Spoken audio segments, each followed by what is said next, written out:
Welcome to the Politics of Everything. I'm Amber Daines, your host and podcast producer. This is a half hour of power, a podcast dropping every week where I unpack the politics of everything, from money to motherhood, nutrition to narcissism, startups to secularism, the environment, quality, and much, much more. Our guests are seasoned in the field or topic of their choice, even if you've not heard of them yet. This is a non-partisan show. So while I love exploring varied views and get a buzz from a healthy debate of ideas, this is not a purely blue, white, green program. Please subscribe, tune in and enjoy the politics of everything. Stewart Hawkins is a multi-award-winning journalist, photographer, TV producer and editor. He's covered assignments on 7 continents interviewing power brokers, politicians, cultural icons, leaders, thinkers and financial market movers. He's a former editor of the AFR magazine, South China Morning Post magazine, Sophisticated Traveller, Money, Life and Leisure, has worked for Bloomberg TV Hong Kong and is currently managing editor of Forbes Australia. Stewart spent the better part of the past decade living in Asia, based in China, and travelling and working in the region from Mumbai to Tokyo. This global career has included working as a journalist educator in Somalia for the BBC World Service Trust and Australia. Adding to his list of talents, Stewart is an accomplished fine art photographer, videographer, and curator with numerous exhibitions in Hong Kong and Sydney. A few months ago, as part of his day job, Stewart was granted special access to Bhutan, a small country of 770,000 people located between China and India in the eastern Himalayan region. It's often referred to as one of the happiest nations on the planet despite its economic and societal challenges, and in some ways behind the times in terms of lifestyle when it comes to tech, for example. We discussed this in the context of today's show with the title, The Politics of Mental Health. And away from work, I'm really excited to add that he loves polo, and we've had a bit of a, trying to schedule this thing around polo tournaments. So I really do appreciate your time today, Stuart, on the politics of everything. Amber, thank you very much indeed, and I'm really happy to talk about this particular story. It was quite a highlight, so thank you very much. Pleasure. So were you one of those people like me that wanted to be a journo from a very young age and kind of knew what you wanted to do, or did your early career take a different format?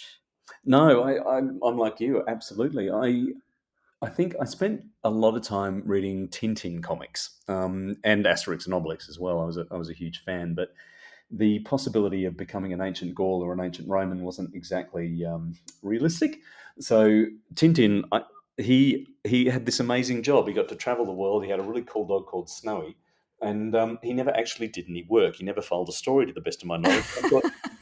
And look, I have to say, I know who Tintin is, but there's going to be a whole bunch of people that might not. So do you just want to describe Tintin quickly for us? Very quickly. Belgian comic, mid-20th century.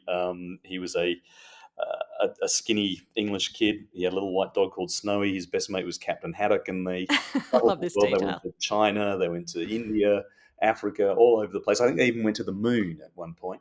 And the conceit of it was that he was a reporter for an English newspaper. But like I said, he actually never filed a story.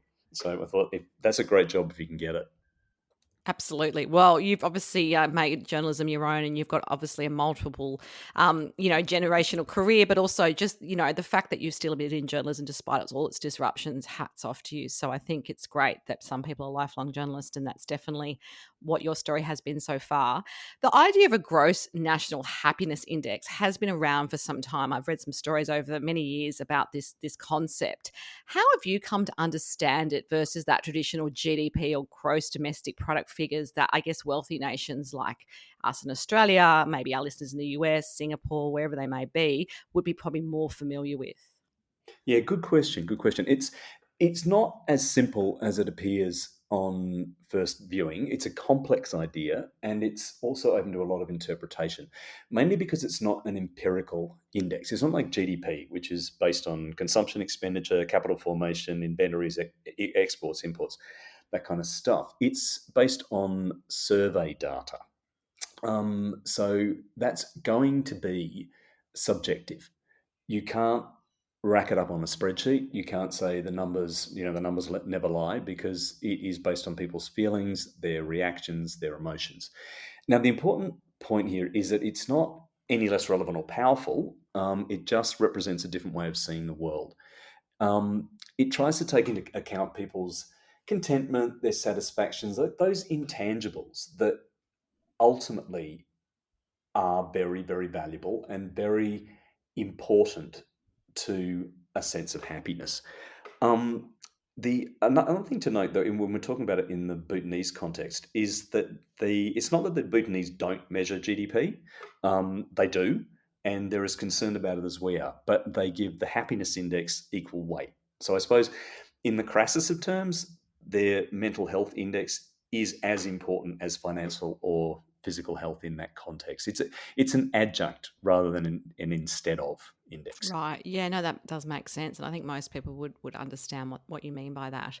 In Bhutan, you got the opportunity to sit down with the country's secular leader and a spiritual scholar to explore this dichotomy of that future focused activities that I mentioned in the intro, things like accessing technology versus, I guess, those other aspects such as spiritual heart, well-being, all those sorts of terms as well. What was, I guess, in terms of that whole context of those conversations, what surprised you most about what they had to share and why? First up, it was the honesty of both men, the openness of both men. Um, I've spent a lot of time in my life dealing with politicians, and in the past 10 years dealing with Australian politicians and dealing with the mainland Chinese government. Now, I'm not putting those two groups of people in the same basket, but in terms on the full on frank disclosure front, they're actually surprisingly similar. And what I was blown away with was the fact that Dr. Lotte, the Prime Minister, the first thing he said to me was, "Ask me any question you want. I'm not going to stay on message. I don't care where this conversation goes. I want you to come away with whatever information you need." And when I spoke to Manak Rinpoche, the spiritual leader, it was the same thing. It was just, what do you want to hear from us? What do you need to know from us? And they delivered on that promise, which is pretty extraordinary. So I suppose, talking about the surprising thing in their message was that, first of all, Dr. Lotte said that he thought that gross national happiness had been misrepresented to a certain extent. That this idea that it was about your emotions, about your ecstaticness or enjoyment of life was not entirely what it was all about.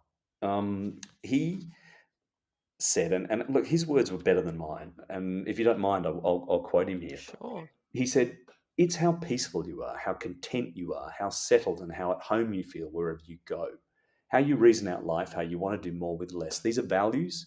When you say happiness, it's not just mood." He said, "Contentment depends on your needs and wants in life, your desire in life. If you don't know how to put a check on your desire in life, you will never be content." And that kind of surprised me because, like a lot of Westerners, I went into Bhutan with this kind of Shangri-La type idea in my mind. Oh, were you wearing like, coloured cloaks and the whole thing? I'm joking. No, being a financial journalist, I had on my boring business suit, but no, I know what you mean. But yeah, and to have the You guy, did disappoint us. I do, I'm that's yeah, I'm good at that. But the good at being boring. But the guy was really quite extraordinary. And then talking to the Rinpoche, he kind of blew me away as well.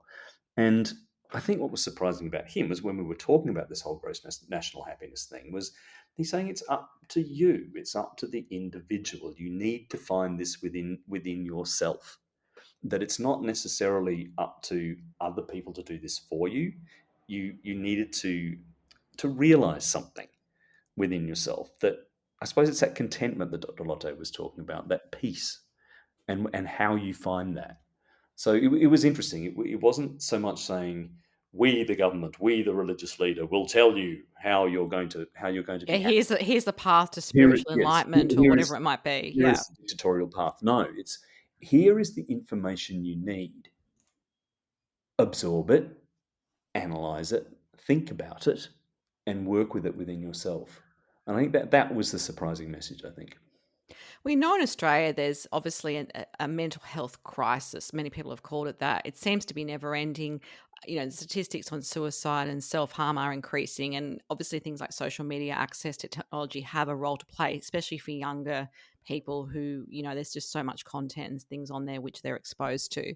Meanwhile, in Bhutan, there's that, I guess, that split desire, was my understanding, to create and preserve perhaps what they have established in terms of that contentment or happiness, but also, trying to digitize and move into, I guess, the future or the now, if you like. There's also this kind of brain drain. Younger people from these countries, such as Bhutan, are moving to Australia for things like education and economic advantage. But is there some other reason why all of this seems to be happening right now? Like every diaspora, it's not any one thing.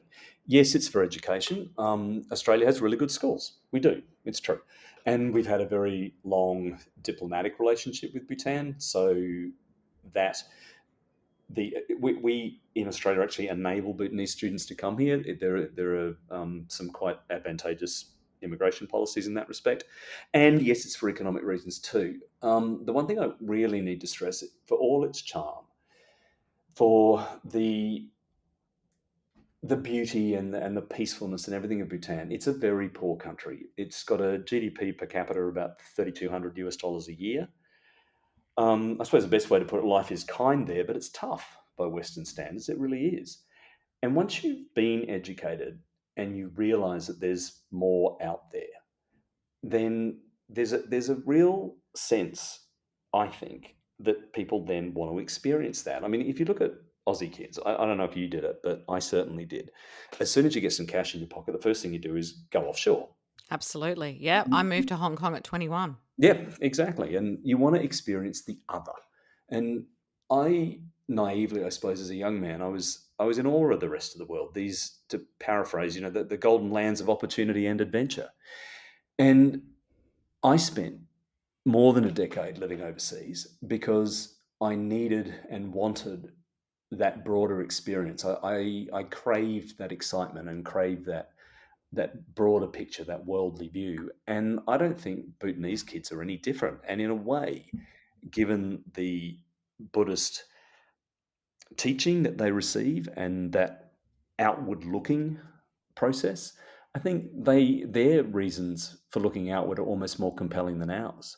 But I mean, also, the material wealth is not in Bhutan, and they want cars, washing machines, computers, and everything else. Not unreasonable, right? Not I unreasonable. mean, yeah. And Dr. Lotte himself said that that was perfectly reasonable. It's a legitimate human need. The caveat with him, or not so much the caveat, but the desire from him was he hopes that they come back Mm. after making money somewhere else. They'll come back to Bhutan and spread the wealth around a bit. Which But has happened, examples like within China and so forth. Students have come here and traditionally, often have gone back, not always, but, I guess that's often the hope initially when those kinds of exchanges are happening. absolutely, no, you're absolutely correct, and I hope it will happen because, like I said, Bhutan is an amazing place, and for that culture to be lost, to be absorbed into ours, and I'm not saying our culture is wrong by any stretch of the imagination. I am a product of that culture, and I'm very proud of it. But I think the Bhutanese have something very special to give, and I would hate to see that lost. Going back to this index, the gross national happiness as a concept was introduced in around 2008, is my understanding. Correct. It's an index based on survey data, technically multidimensional poverty index according to the Asian Development Bank. Statistics are compiled under the sort of 9 domains. So broadly speaking, living standards, health, education, environment, community, time use, psychological well-being, governance and culture.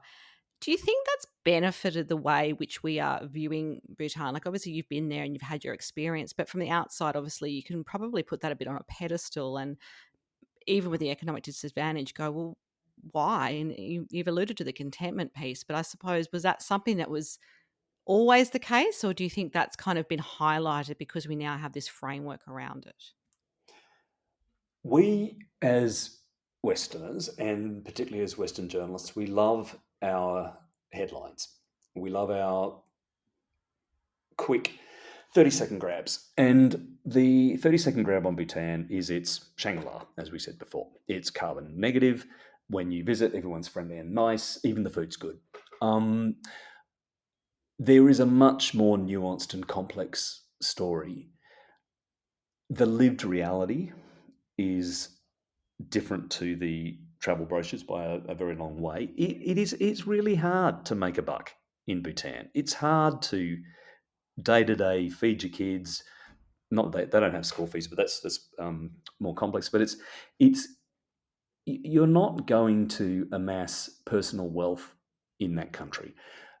They have political problems. There are issues with the Chinese and the Indians who border the country.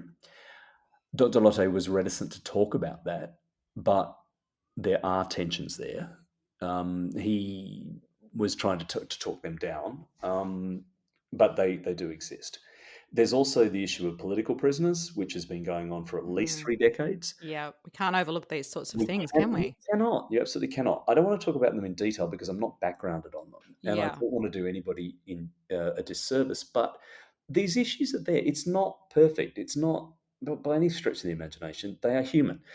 Having said that, though, life there is kind, and they do not have significant crime. They don't have a lot of the problems that we have. And I think it can be a double edged sword. And I think that for us to see Bhutan as the happiness kingdom is all very well and good. And it's a great headline and it's brilliant. it's a great soundbite, isn't it? I mean, it Absolutely, just simplifies things, really. absolutely. And to a certain extent, it's true. But it is nuanced. It is absolutely nuanced. There are problems there. It's not Shangri La. But on the scale of other Himalayan kingdoms that I have been to, Nepal, Tibet, the Indian Himalaya, it's a much happier place. I got to tick Yeah, that you've got a box. comparative experience from there.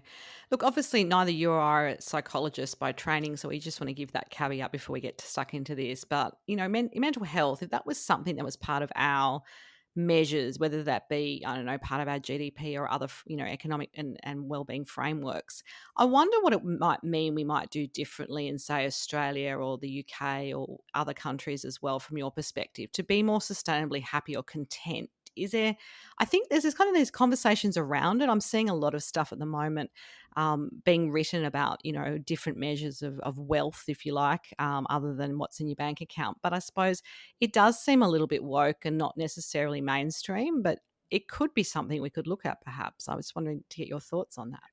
Yeah, this is a really tricky one, Amber. Really, really tricky one. I'm glad you said neither of us are trained mental health professionals. We're not. No, So, no corridor yeah, counselling for me. Sorry. absolutely not.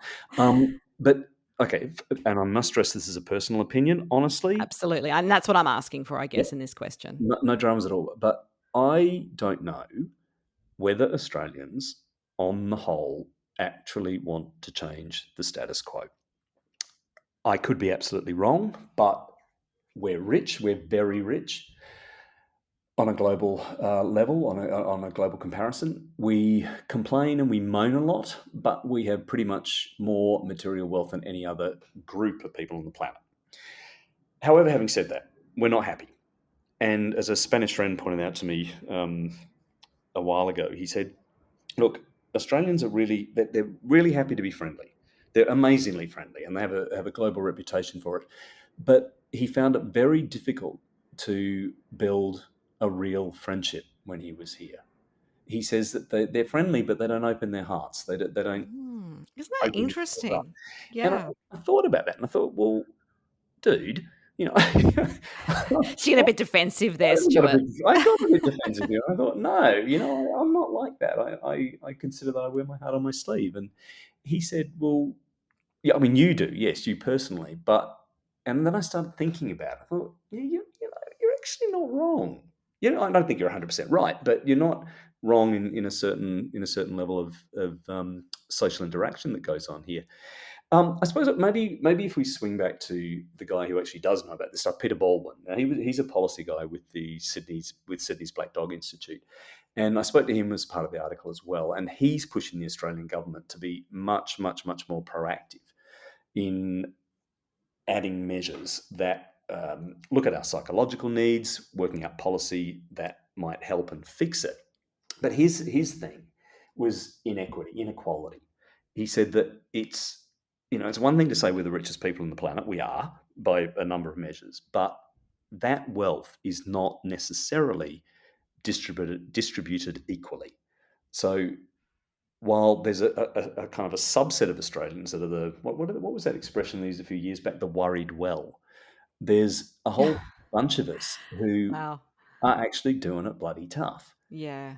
And that was where he was coming from. I don't know. Look, again, if I'm going It to, is really tricky. I guess what I'm trying to understand is, just to take away from, what you've learned, like how we could be. I agree with you. I find it baffling, and I'm probably all part of that, bourgeois kind of elite where like you're like sometimes you're really stressed and worried and don't feel that happy, and you've got more stuff than your parents had. There's more everything, more travel. What it just and one years ago I had a business mentor say to me, the hardest word in the English language is enough. When is it enough? Enough cars, enough boats, enough money. Like it's not enough. And that's where you have to look at yourself. So just to kind of think about how we can recalibrate, I guess, what we see as yeah, yeah.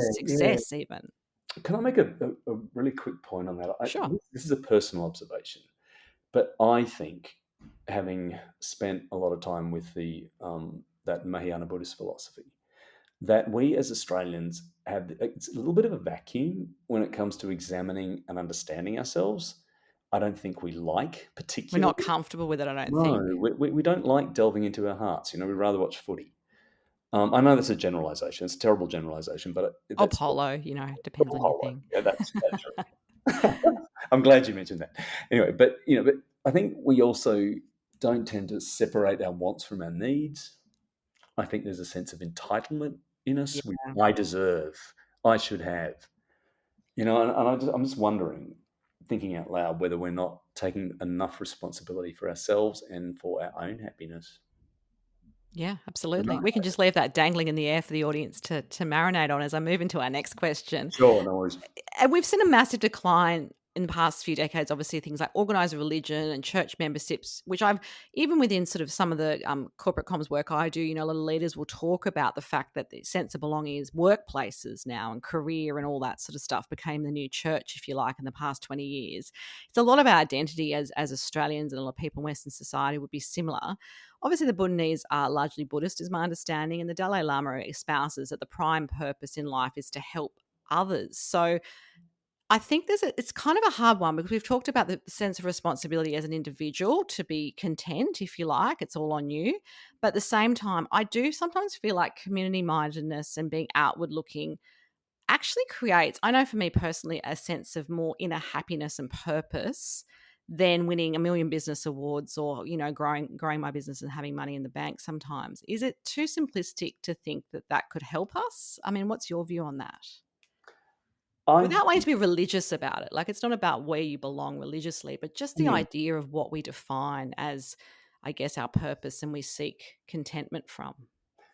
Absolutely. And as a point of clarification, Buddhism is non-theistic, so it's a philosophy rather than a religion. But I do understand what you're saying. And again, full and frank disclosure, I've met the Dalai Lama twice in my life, both times. Hilarious. Who haven't you met? That could be a whole other podcast. That's another podcast. But in a professional capacity as a journo, Yeah. it wasn't a teaching thing. And look, he's an incredible guy. He's amazing. The but that his or that philosophy that he espouses time, again and again and again and again, that the purpose of your life is to relieve the suffering of others. It's the very core of Mahayana Buddhism, or very core of the teaching, and on the and what gross national happiness is based on too. Mm. So I suppose the theory is that once you let go of that daily grind, and it is a grind of pandering to your own needs and your own self-interest, look outside yourself. It's actually incredibly liberating.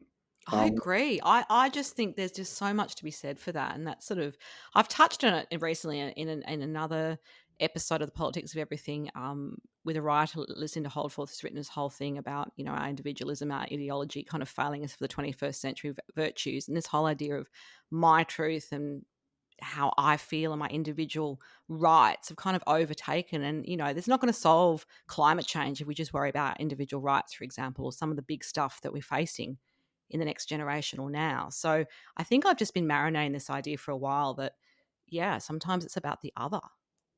I think you're absolutely right, and I think it is what I struggle with, because I struggle with it on the daily basis, is that I understand the theory that if I open myself to others and I put others first all the time, then I'm going to be happier. But that ego, that sort of self-grasping overtakes it so quickly and so rapidly. It's part of our human condition, I suppose. So that is the struggle. But I've had glimpses of it, that peace, that emotional quiescence, if I can use that expression.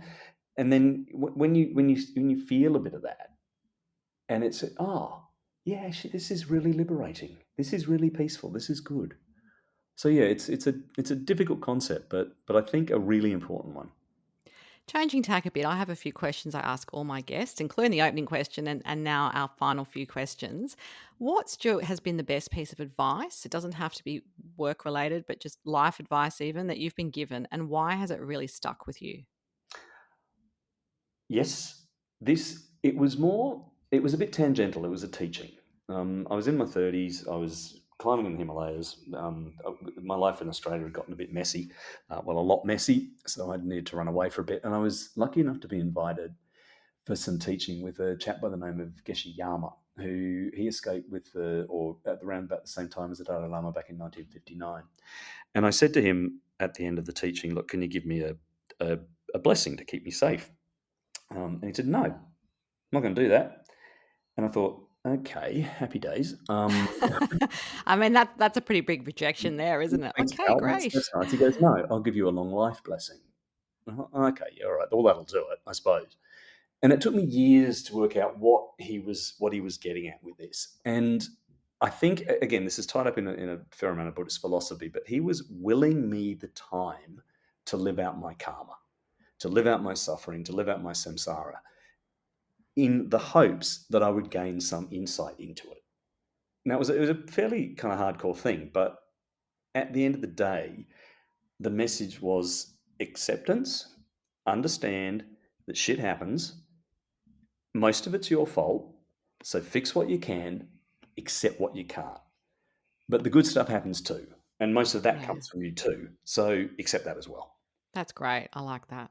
If we spoke again in a year's time, do you have a goal that you'd like to share with us today? I'll probably never circle back and ask you, Stuart, so there's no real accountability, but I just like people to have something forward focused to share with our listeners. Okay, well, the facile answer is upping my polo handicap. Um, That's a good goal. But that is a great goal. But look, I have been reading the Mahamudra, which is the Great Seal. It's a teaching, a sutra, and it teaches the essence of mind, and it's bloody complicated. It's all about the emptiness of all things, and it is really hardcore stuff. But if I can achieve just a glimmer of understanding of that text, then I reckon I'd be a much less grumpy old man. Excellent. And just a final takeaway message for us on our topic of the politics of mental health, perhaps, sewing up, I guess, some of our conversation and just a final thought to leave us with today. Okay, being honest, what I've learned from my life, the tragedies, the violence, the joys, and the great loves, and there have been many, is that everybody's lived experience is different. Um, so, again, the most important thing is compassion. Understand that people are in pain, but don't try and analyze too much why. I think be there for them, help them, and if you can do that, that is the path to liberation, to freedom, and to peace. Thanks, Stuart. It's been a great conversation. If you do want to connect with Stuart on LinkedIn, I've sent some details on the show notes. Until next time, take care. Thanks so much for listening today. If you've enjoyed the politics of everything, I thrive on your feedback. So please add a short review and share the podcast with your network through Apple, Spotify, and all the usual suspects. I'm always on the hunt for new and diverse guests, so if you or someone you know has a fresh idea you're busting to get out there, please email me at amber@amberdanes.com and my crew will get back to you very soon.